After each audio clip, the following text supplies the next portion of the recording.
Hey friends, welcome back to my channel and today we are going to study remoteness of damage. Remoteness of damage का मतलब क्या होता है? मतलब अगर एक पर्टिकुलर पर्सन को डैमेज हो रहा है तो उस डैमेज की वजह से दूसरे को भी होगा, दूसरे के बाद तीसरे को होगा, तीसरे के बाद चौथे को होगा। ये जो है ये रिमोट वाइज चलते रहता है। तो ये जो डैमेज जो रिमोट वाइज चलता है उसे हम कहते हैं रिमोटनेस ऑफ डैमेज। मतलब एक इंसान को अगर कुछ हुआ है तो उस वजह से बाकियों को भी नुकसान होगा।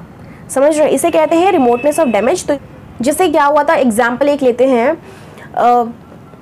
ए ने कुछ फायर वर्क भीड़ में फेंक दिया, ठीक है, फायर वर्क भीड़ में फेंक दिया, क्राउड में फेंक दिया, वो लग जाता है सी को।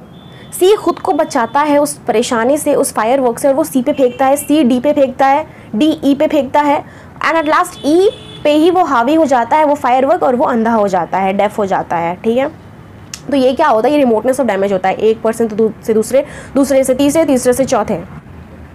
तो रिमोटनेस ऑफ डैमेज को चेक करने के लिए दो टेस्ट होता है। पहला है test of a reasonable foresight और दूसरा है test of directness. Test of reasonable foresight में क्या होता है कि जो डिफेंडेंट है वो लाइबल होता है तब जब उसे कोई देखता है, ठीक है, और दूसरा है टेस्ट ऑफ डायरेक्टनेस। मतलब यहाँ पे जो डिफेंडेंट है वो डायरेक्टली पकड़ा जाता है अपनी गलती की वजह से। एक इंपॉर्टेंट केस लॉ है Smith versus London south west railway. क्या हुआ था कि पूरे ड्राई ग्रासेस थे, ट्रेन गया।